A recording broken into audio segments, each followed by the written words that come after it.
Donc pour les gens qui regardent la vidéo là, est-ce que tu pourrais leur expliquer à quoi est-ce qu'elle ressemblait la jument avec ta jument que tu vivais avant de me contacter? Alors, mon quotidien avec ma jument, c'était une jument agressive, qui était respectueuse, où j'ai eu des situations très dangereuses que j'ai vécues avec elle, qui entraînaient de la peur aussi en moi. Et en fait, j'en étais arrivée que la montée, c'était toujours un combat. Et après avoir essayé plusieurs choses, je me disais que là, vraiment, elle allait finir au fond du pré, quoi. Parce qu'il y avait plus de plaisir et je ne savais pas où, enfin, je ne trouvais plus de solution pour arranger tous ces problèmes, quoi. C'est cette situation du coup que tu vivais, qu'est-ce qu'elle, enfin que ces problèmes que tu avais avec elle, ça t'empêchait de vivre quoi du coup avec elle? Ah ben, tout simplement de pouvoir partir en balade et profiter avec les copines. J'avais l'habitude de faire du rallye avec elles. J'ai commencé à faire un peu de trek. Et en fait, la situation, elle a empiré. Donc, je mens un peu excitée, puis qui devient de plus moins en moins gérable et à devenir carrément dangereuse. Donc, bah là, on arrête les concours, on arrête les balades entre copines, on essaie de travailler à la maison, mais on est seul à la maison et ça avance pas. Hmm. Le fait de toi de voir que tu avais cette situation qui était de plus en plus compliquée, de pas réussir à avoir des changements, qu'est-ce que ça te faisait? Comment est-ce que toi tu la vivais plus personnellement cette situation? Ah ben, je le vivais super mal parce que l'équitation, c'est ma passion. J'ai la jument à la maison, c'est un peu comme mon enfant. Et justement, c'est peut-être ce problème-là de voir un peu son cheval un peu trop comme son bébé. Et du coup, bah, voilà, c'était tout pour moi, quoi. C'était le rêve d'avoir le cheval à la maison et d'en profiter. Et vraiment, ça a été plutôt un cauchemar, quoi. Ok. Enfin, c'est devenu progressivement un cauchemar, quoi. Et surtout une angoisse, une anxiété. On peut plus laisser son cheval quand on part le week-end, le laisser à quelqu'un. Il faut quelqu'un qui peut gérer des situations. Donc tout ça, c'est anxiogène, quoi. Ok. Et tu me disais que tu avais essayé différentes choses. C'était quoi justement les choses que tu avais essayé de ton côté pour résoudre ce problème? Et qu'est-ce qui fait que selon toi ça n'avait pas marché? Alors, au début que j'avais eu ma jument, quand les problèmes avaient commencé, j'avais fait une séance avec un éthologue. Mais en fait, j'ai pas été hyper satisfaite de notre séance dans le sens où il m'a appris à longer une jument, mais la seule chose qu'il m'a appris, c'est de rester à distance d'elle et le contact s'est pas passé. Je pense que voilà, il y a aussi ça, des fois, avec les gens, faut que le feeling y passe et c'est vrai que bon, j'ai été ouais, pas très ouverte à la personne. Et après, donc, j'ai pris des cours dans un club parce que je voulais me mettre au trek. Donc, j'avais commencé les cours collectifs pour habituer ma jument à être avec plein d'autres chevaux parce que c'est vrai qu'en carrière, dans les paddocks et tout ça, elle était assez inquiète. Donc, j'ai commencé par faire ça et en plus des cours particuliers.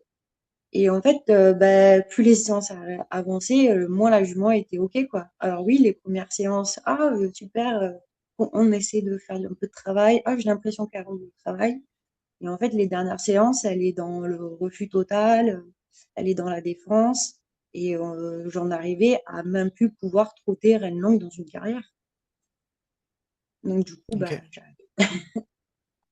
Donc du coup après c'est là où ça a dégradé et tu as commencé à penser qu'elle resterait auprès du coup. Et ouais.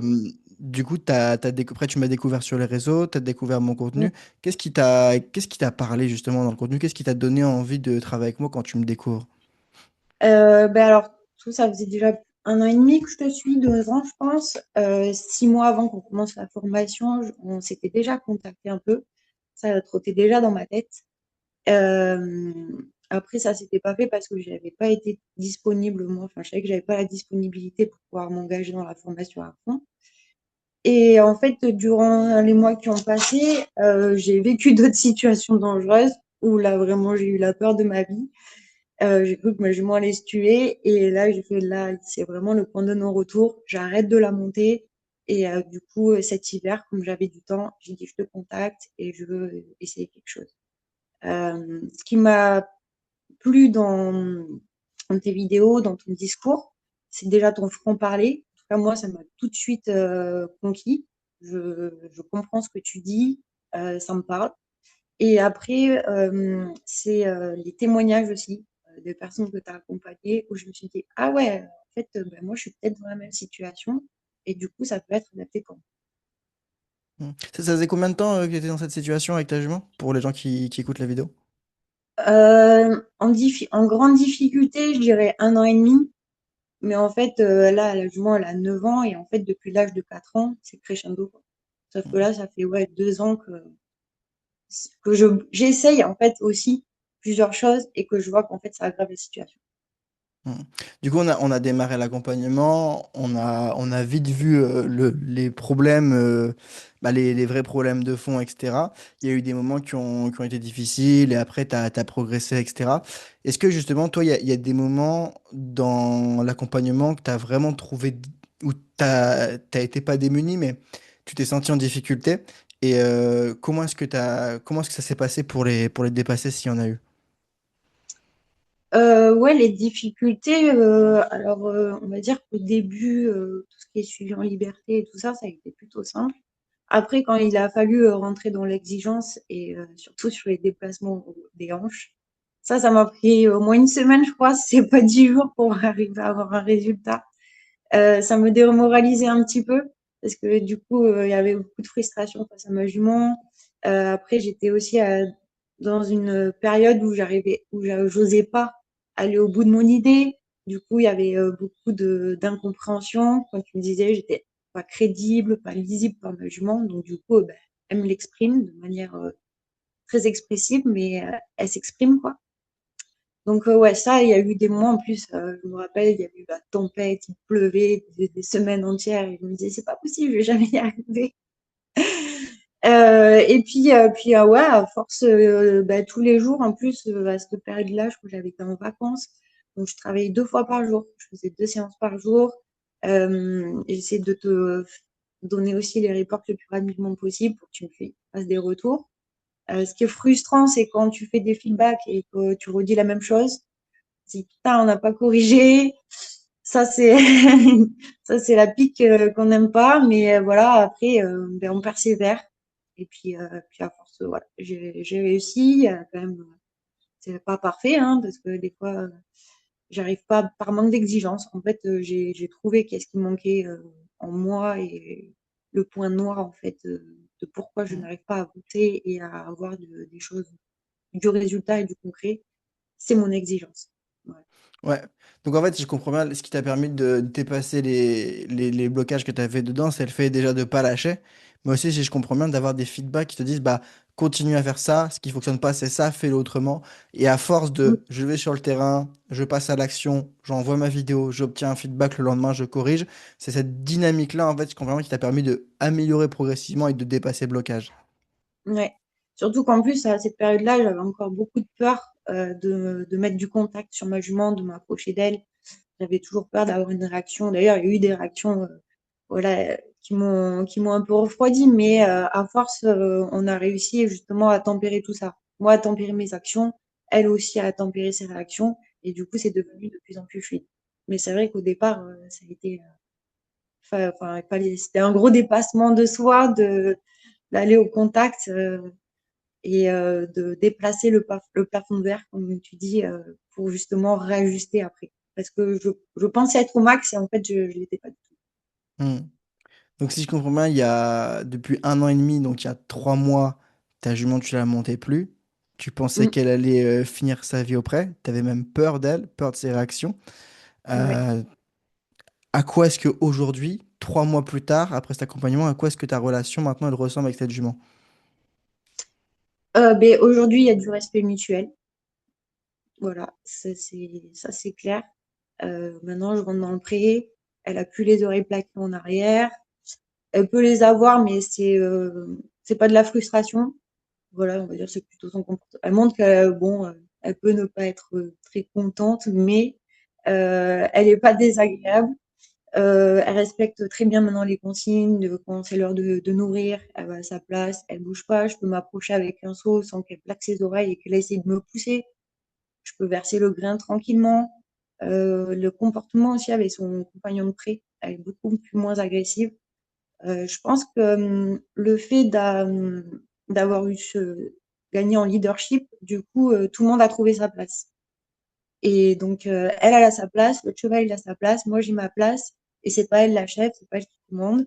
Et du coup, bah, c'est beaucoup plus serein. Bien sûr, à faire attention parce que ça reste une jument assez délicate, et puis il y a eu un passé, donc ça peut vite revenir. Mais en tout cas, maintenant, je suis plus à l'écoute, et elle aussi. Et les soins, maintenant, je suis plus obligée de mettre un école pour faire des soins, pour enlever une tique, pour enlever une mouche plate. Maintenant, je peux le faire sans école, quoi. Et ça, c'est trop bien, quoi. Et la jument me regarde, regarde ce que je fais, est attentive. Parce que ça aussi, ma jument, en fait, elle me regardait jamais. Elle était toujours, captait toujours l'extérieur, mais jamais moi. Et le fait d'avoir eu ces changements, du coup, aujourd'hui, qu'est-ce que ça te permet de faire que tu ne pouvais plus faire avant? Bah, déjà, prendre du plaisir à m'occuper de ma jument, à avoir envie de la monter, à pouvoir ben, partir en extérieur. Et ben, l'objectif prochain, c'est de pouvoir partir avec les copines, quoi. Comme je faisais au tout début que je l'ai eu et avant que ça monte en escalade. Qu'est-ce que toi, personnellement, ça te fait de voir que pendant 1 an et demi, tu étais bloqué, et là, en 3 mois, en suivant un process, en lâchant pas, en mettant des actions en place, t'as plus peur de ta jument, tu as une meilleure relation avec elle, et tu peux ressortir en extérieur avec elle. Qu'est-ce que ça te fait d'avoir traversé tout ça aujourd'hui? Quel impact ça a sur toi? Alors, en fait, cette formation, elle a eu un énorme impact. En fait, c'est pas la jument. En fait, la jument, c'est le résultat du travail que j'ai fait sur ma position intérieure et en fait, sur moi-même. Parce qu'on ne travaille pas que la jument, on travaille surtout nos émotions, comment on est à un moment donné, comment gérer tout ça. En fait, si on se gère, ben, le cheval, il est là, il fait pareil, quoi. Et en fait, moi, les conséquences, elles sont énormes avec ma jument, voilà, dans le quotidien et tout, mais en fait, avec tous mes animaux. Ma chienne, c'est pareil. Ma chienne, elle est super cool, hein. C'est vraiment un très bon toutou qui écoute plutôt bien et tout, mais qui en fait aussi des fois à sa tête. Et elle, c'est pareil. À cheval, j'arrivais pas à avoir trop d'autorité sur elle et tout ça. Maintenant, ma chienne m'écoute mieux. Je sais pas comment ça se fait, mais je pense que c'est la manière dont je me présente, la manière dont ma voix, la manière de dire les choses, le moment où je le demande. Ça doit être plus lisible, plus crédible, plus compréhensible. Et du coup, bah, ça se passe naturellement. Ok. Ouais, c'est ouf parce qu'en plus, c'était pas la première, genre à me dire, même avec mon chien et tout, ça a changé. Moi, des fois, Ah je suis ouais? choqué parce que j'ai jamais éduqué de chien de ma vie, donc j'ai vraiment aucune connaissance, mais zéro sur l'éducation canine. Et en fait, ça montre bien que ce concept de posture intérieure, bah ouais, il marche déjà avec les chevaux, mais il marche vraiment avec les autres animaux. Et donc, ça montre bien que, tu vois, qu'il n'y avait pas juste un problème de technique, il y avait des choses techniquement, tu vois, à corriger, on en a parlé, l'exigence, tout ça, mais il y avait vraiment ce côté posture intérieure, tu vois, que tu as développé. Et Ouais. aujourd'hui, du coup, tu peux ressortir de nouveau en extérieur avec une jument avec qui bah, tu pensais qu'elle allait finir auprès. Si aujourd'hui, il y a des gens, tu vois, qui regardent cette vidéo, qui connaissent mon contenu et qui aimeraient aussi se faire accompagner, mais qui hésitent, qu'est-ce que tu aimerais leur dire? Ben, j'ai envie de leur dire que si ils ont envie de s'engager euh, dans un gros travail, parce que c'est un gros travail, c'est beaucoup d'investissement, c'est beaucoup d'énergie, beaucoup de temps, mais alors vraiment, c'est au-delà de ce qu'on pourrait penser, de ce qu'on pourrait penser apprendre. En fait, on apprend sur soi. Moi, clairement, moi, ça m'a réaligné avec moi-même. Je vais te dire, l'année dernière, j'ai pris 6 kilos, je sais pas comment. J'ai pris 6 kilos sans le comprendre. Depuis la formation, j'en ai perdu 4. J'ai rien changé. Je me suis juste réalignée avec moi-même, en fait. Mais dans ma vie aussi. Du coup, ça a été vraiment un tout. Et donc, en fait, si vous voulez être vraiment moi, j'étais dans une situation de non-retour. Je ne savais plus quoi faire. Je pensais qu'il n'y avait plus rien de possible, que je n'y arriverais pas et que vous voulez tenter l'aventure. En fait, ça sera au-delà de vos espérances. Ok, toi, c'était au-delà du coup de ce que tu avais imaginé en termes de résultats? Alors, en termes de résultats concrets, sur la jument, non, mais sur moi, oui. Ok. Et quand tu dis sur la jument, non, est-ce qu'aujourd'hui, toi, tu es satisfaite de là où tu en es dans les résultats? Est-ce que ça correspondait à ce que tu recherchais en arrivant dans cet accompagnement? Alors, je pensais, en fait, moi, je pensais, moi, avancer plus vite. La jument, elle avance, en fait, à mon rythme. Sauf que, en fait, c'est moi qui a mis du temps à comprendre tout, à faire les choses ben, correctement. Enfin, voilà, ça m'a demandé beaucoup de temps d'apprentissage. Voilà, il fallait en passer par là. Je pensais vraiment qu'à un moment donné, ah, ça va glisser tout seul. Mais en fait, non, ça glisse pas tout seul, il faut travailler. Ouais, c'est important ce que tu dis parce que ça, c'est hyper important en vrai parce qu'il faut pas que les gens qui viennent en accompagnement, tu vois, cherchent un sauveur qui va leur donner Ah, un super pouvoir et que tout va changer. Genre, le travail, vous le faites vous-même. Il faut bosser, c'est intense, tu vois, tous les élèves le disent, mais ouais, aujourd'hui, on est sur un des accompagnements qui est le plus transformationnel sur le marché. Mais il faut bosser, tu vois, vraiment. Il n'y a pas de déclic magique où tout va se résoudre d'un coup. Non, c'est le fait de passer à l'action, d'avoir les feedbacks, d'appliquer. Donc ouais, tu t'es bien rendu compte que la manière dont toi t'évolues avait un impact directement sur la jument. Aujourd'hui, quand tu m'avais contacté, je me souviens, alors je crois que j'ai peut-être noté, je vais regarder si pour être sûr de reprendre la bonne formulation. Euh, alors, est-ce que j'ai noté ça?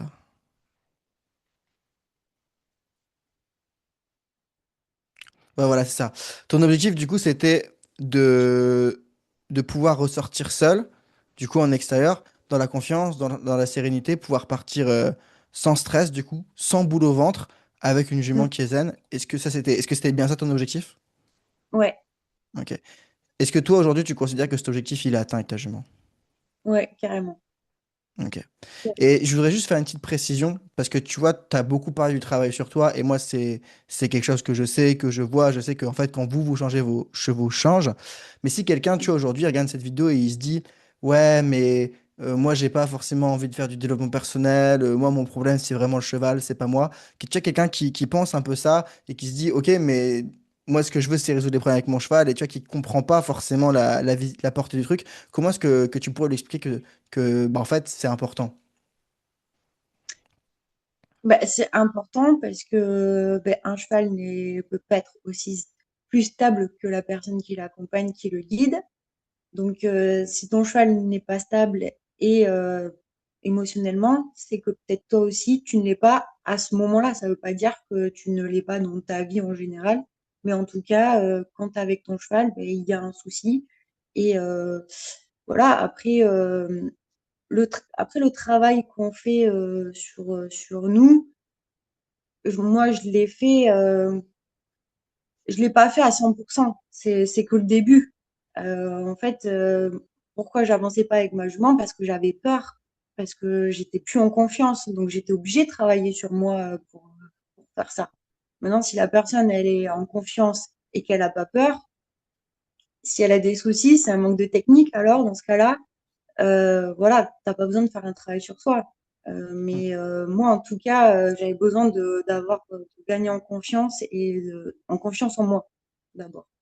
Ok.